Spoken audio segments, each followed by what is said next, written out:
Assalamualaikum warahmatullahi wabarakatuh. Waalaikumsalam warahmatullahi wabarakatuh. Terima kasih Bapak Ibu sekalian sudah berkenan hadir untuk menghadiri undangan kami untuk sosialisasi atau berbagi informasi tentang modul-modul yang ada di guru. Kebetulan modul yang di-share kali ini adalah modul 1.4, yaitu modul budaya positif. Baik, kita mulai dari awal ya, Bapak Ibu sekalian, bahwa di sini budaya positif merupakan perwujudan dari nilai-nilai atau keyakinan universal yang diterapkan di sekolah. Budaya positif diawali dengan perubahan paradigma tentang teori kontrol. Semakin diterapkan kita sebagai guru merasa berkewajiban mengatur siswa yang memiliki perilaku sesuai yang guru harapkan. Jadi intinya adalah kita ini memang harus selalu melestarikan budaya-budaya positif yang ada di sekolah dalam rangka membentuk karakter siswa. Memang tidak harus kompak budaya positifnya harus itu semua. Seininya kita saja. Ada yang membiasakan budaya positif kebersihan, ada yang membiasakan budaya positif dengan etika dan seterusnya. Tapi kita harus mengambil peran dari budaya itu. Tujuannya adalah menumbuhkan keterlibatan siswa di dalam bentuk keyakinan. Yang dimaksud keyakinan di sini itu adalah kesepakatan atau peraturan yang dibentuk atau yang dibuat dalam sebuah kelas. Karena setiap kelas itu keyakinannya pasti berbeda atau peraturannya berbeda tergantung daripada individunya masing-masing. Ini keyakinan untuk mencapai impian bersama guna pembelajarannya. Memang ada kelas yang pengennya kekeluargaan, ada yang kelas pengennya hobi olahraga dulu, hobinya makan-makan dulu. Ini akan diikat dengan keyakinan kelas. Mewujudkan merdeka belajar berpihak pada murid. Jadi artinya memberikan kesempatan kepada murid untuk belajar secara merdeka, tidak tertekan. PR itu sebetulnya adalah tekanan. PR, tugas-tugas itu adalah tekanan. Karena barangkali tugas itu bukan pilihan siswa. Nah ini sulitnya memerdekakan siswa. Mesti kita budayakan. Kita memberikan segala antara guru dan murid. Jadi kita harus senantiasa membangun komunikasi antara murid satu dengan murid yang antar kita dengan semua murid membangun komunikasi individu untuk mencapai kemerdekaan belajar. Karena pada prinsipnya di sini setiap murid itu berbeda-beda. Diibaratkan kalau dulu diibaratkan murid itu sama dengan biji tanaman. Barangkali yang ini biji jagung, yang ini biji gandum, yang ini biji padi dan yang lainnya tidak sama. Jadi kita harus adil ketika memberikan pelayanan kepada siswa. Ini sukanya olahraga, ini sukanya mancing misalkan, atau ini sukanya matematika.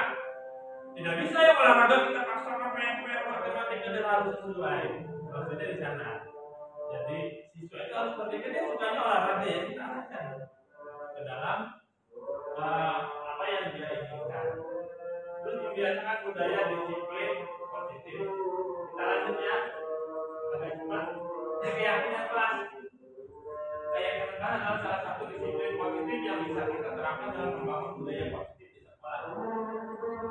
Dengan adanya keyakinan kelas di setiap kelas diharapkan dapat mewujudkan tujuan pendidikan yang berorientasi kepada profil pelajar dan belajar. Keyakinan kelas yang dimaksud sini adalah peraturan yang dibuat dalam sebuah kesepakatan bersama.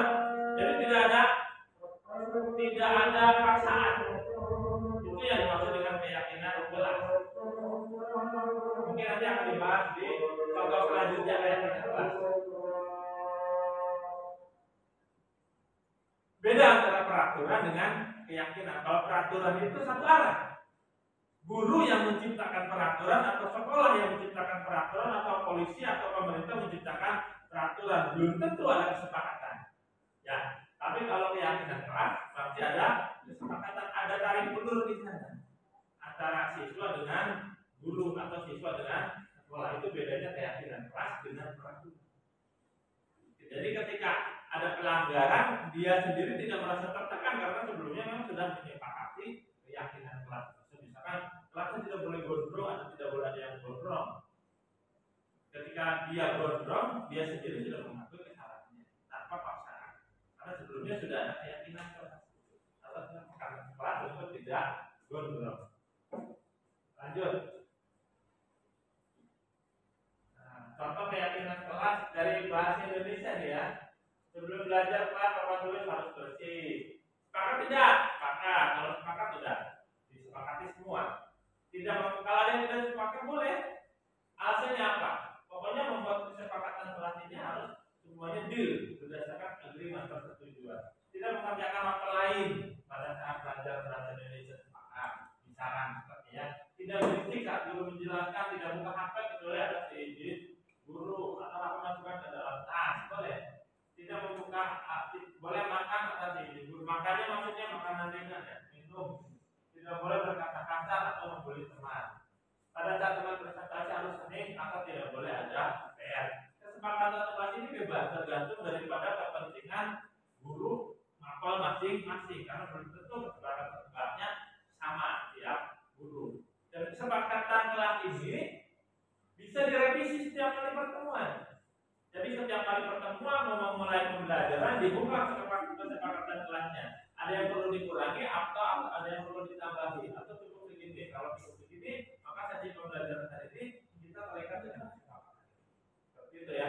Tidak berarti kalau ada yang tidur melanggar dari sana. Itu yang dimaksud dengan kesepakatan kelas terbaik.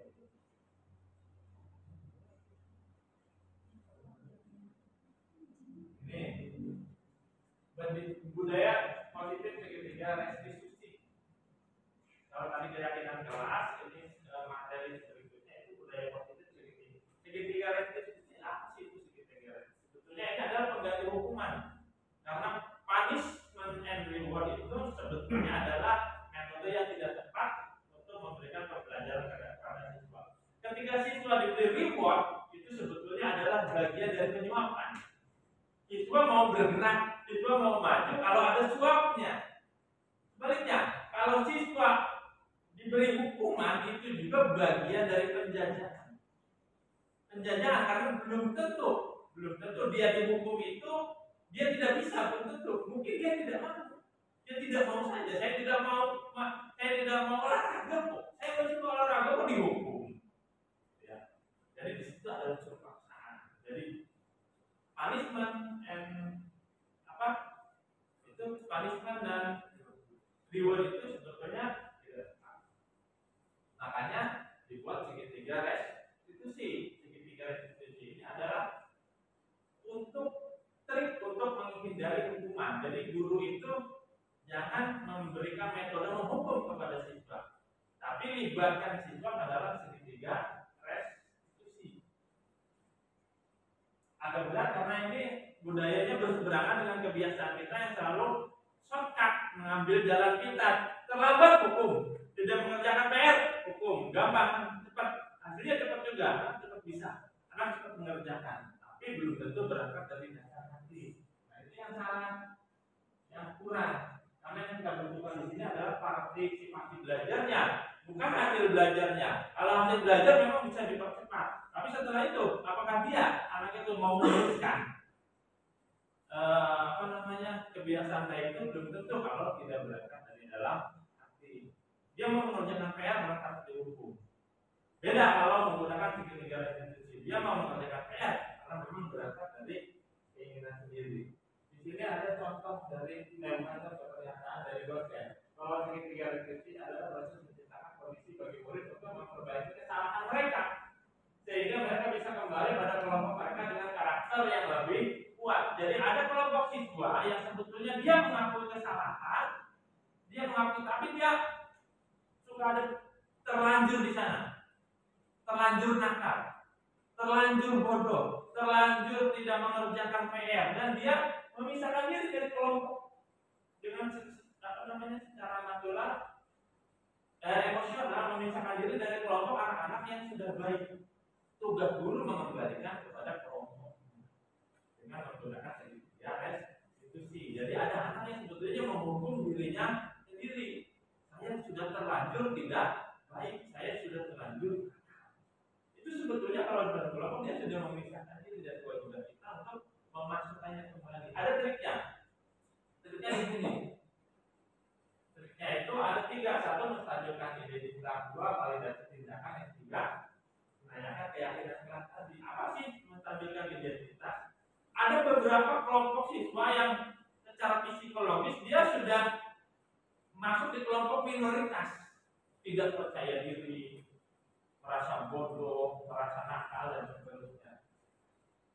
Jadi ketika dia melakukan kesalahan, dia sudah tahu yang sengaja dibuat salah sama saya.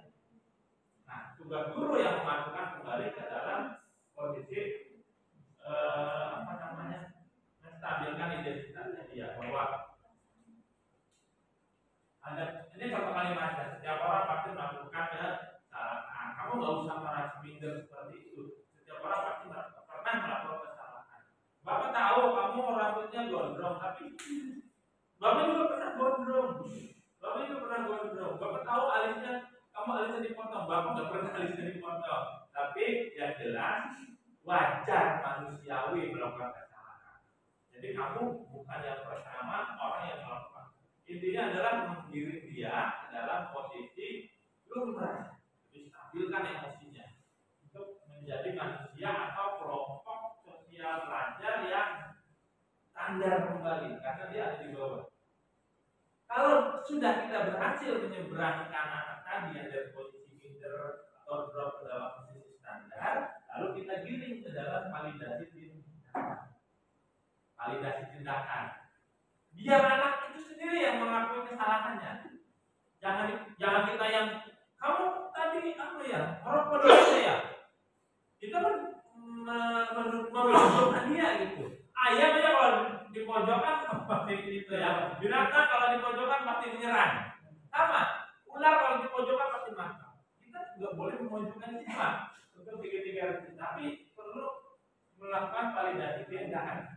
Gimana caranya agar dia sendiri yang mengakui ya Pak, maaf tadi saya memang merokok di WC.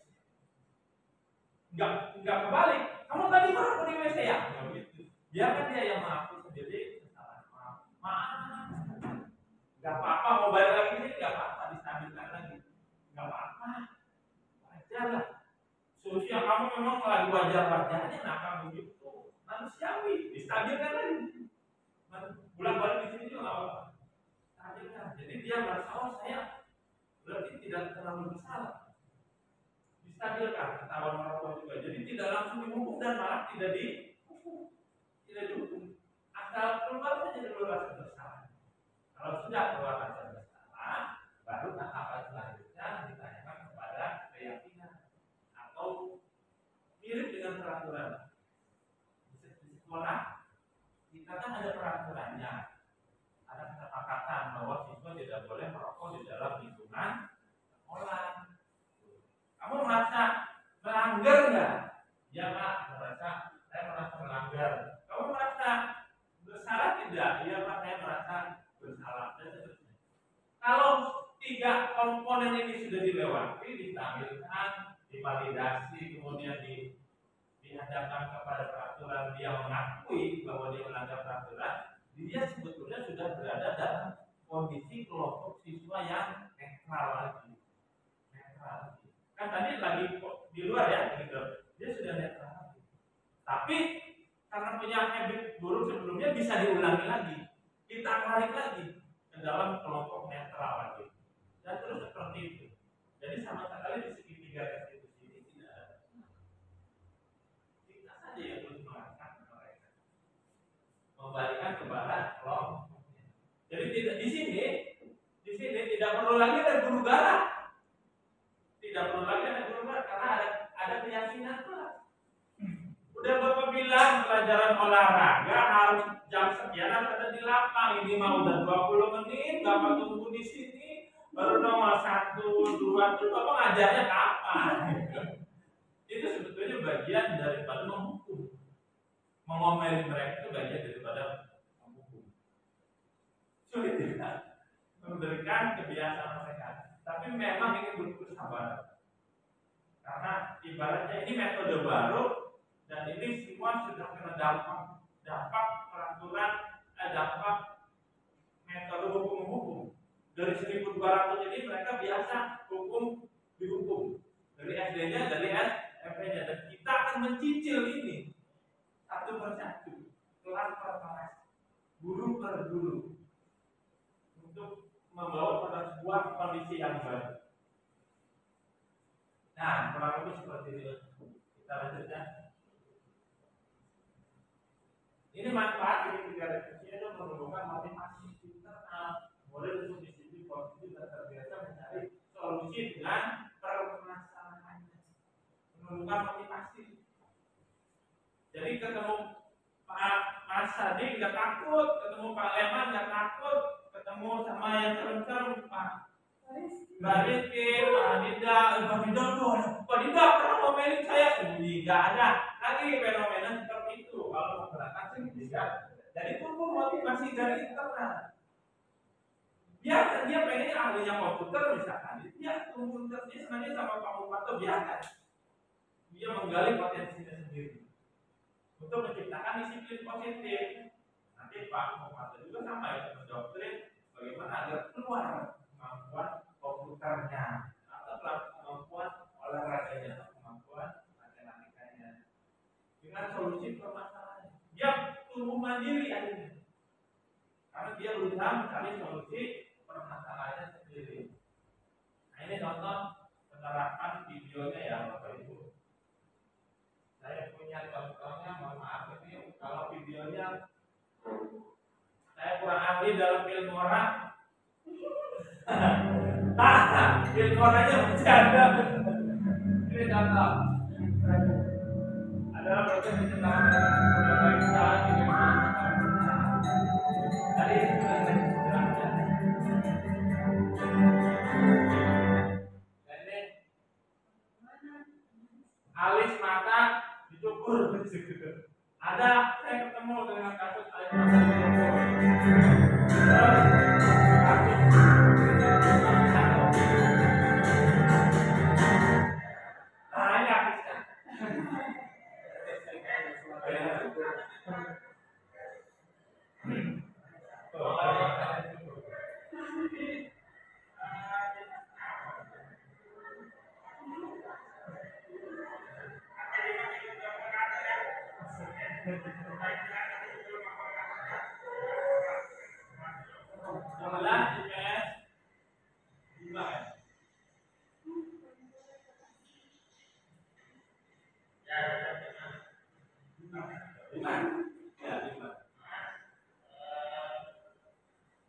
Saya kirim dulu kepada proses menstabilkan identitas. Dia waktu itu deg-degan, nggak boleh distabilkan, biar dia aman dulu kepada sayanya. Harus aman, jadi dia tidak gemetar. Ya, kita selalu berpikir bagaimana menciptakan rasa aman pada siswa ketika membangun komunikasi. Ini ketiga.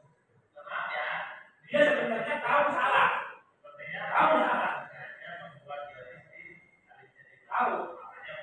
tapi kita stabilkan dulu emosinya, jangan ada di sudut.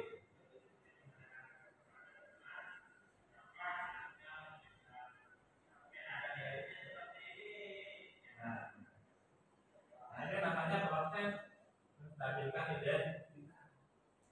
Jadi ketika saya ngomong ini, sebetulnya saya sedang berpikir bagaimana supaya dia tidak merasa kalimat-kalimatnya harus saya atur supaya dia berada pada posisi stabil, tidak lagi merasa dipojokkan.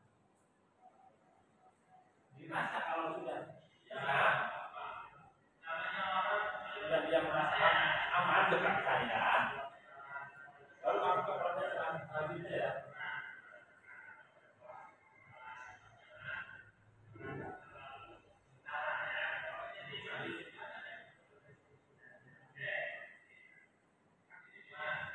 Nah ini biar dia sendiri yang ngomong, validasi tindakan, jangan dituduh oleh kita, jangan disudutkan.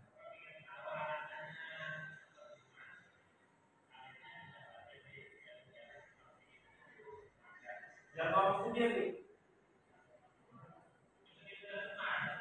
Oh, itu teman.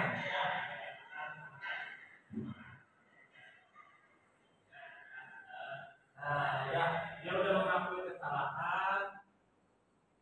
Dengan dulu baru kita giring pada proses enggak gitu. Supaya dia paham juga atau mengingatkan bahwa ini adalah melanggar peraturan. Tapi endingnya tetap tidak dihukum. Sampai di sini sudah selesai.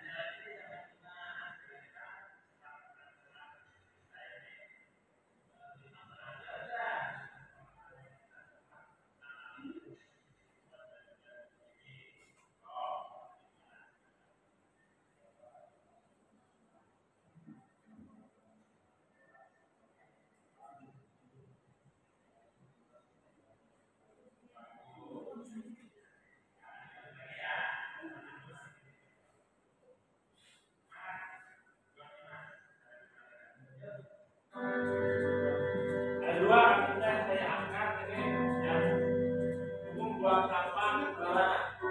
Yang kasihkan videonya lebih natural. Masih di TikTok.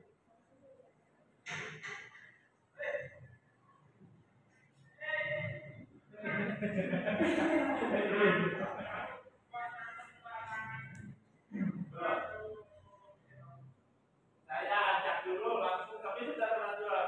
Agar dia emosinya tadi dulu tidak merasa bersalah. Udah mau kuliah nih, ketakutan. Aman. Tepuk-tepuk. Biar dia merasa aman. Dirangkul. Biar aman aja. Belum.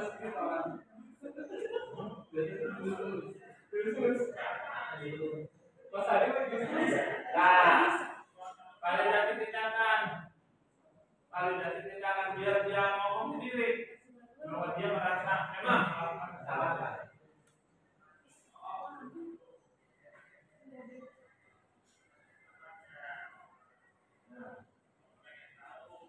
Nah, sekarang menanyakan yang benar bagaimana? Yang benar buang sampah itu bagaimana? Proses menanyakan keyakinan.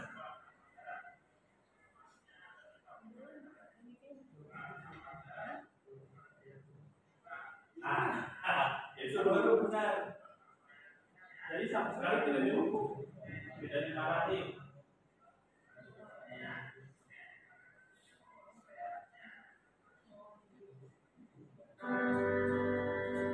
Jadi testimoni tanya. Saya apabila saya merasa sangat senang dan bangga ketika saya melakukan kesalahan apabila tidak marah, tapi justru menasihati, mengarahkan dan mencari jalan keluar. Terima kasih. Dan berkesan ketika saya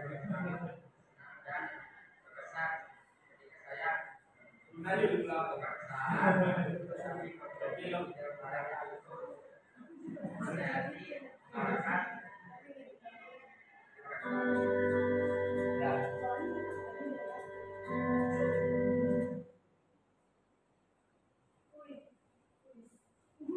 Gimana nih, Bang? Itu hilangin videonya gimana nih? Ini? Ini ya?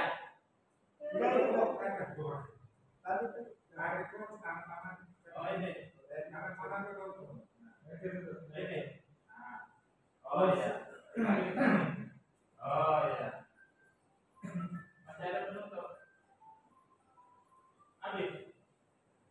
Ini habis ya? Udah habis. Terima kasih di bawahnya. Ya, itu saja mungkin yang bisa saya sampaikan, dan itu juga mohon maaf kalau banyak kekurangan. Mudah-mudahan ada manfaatnya, mudah-mudahan ada manfaatnya. Sekedar untuk sharing-sharing saja ya Bapak Ibu sekalian. Sekali lagi terima kasih banyak atas kesediaan waktunya untuk menghadiri undangan kami untuk sharing-sharing masalah CCTV dan negatif. Terima kasih sekali lagi. Billahi taufiq wal hidayah. Assalamualaikum warahmatullahi wabarakatuh. Waalaikumsalam warahmatullahi wabarakatuh. Saya belum ada fotonya.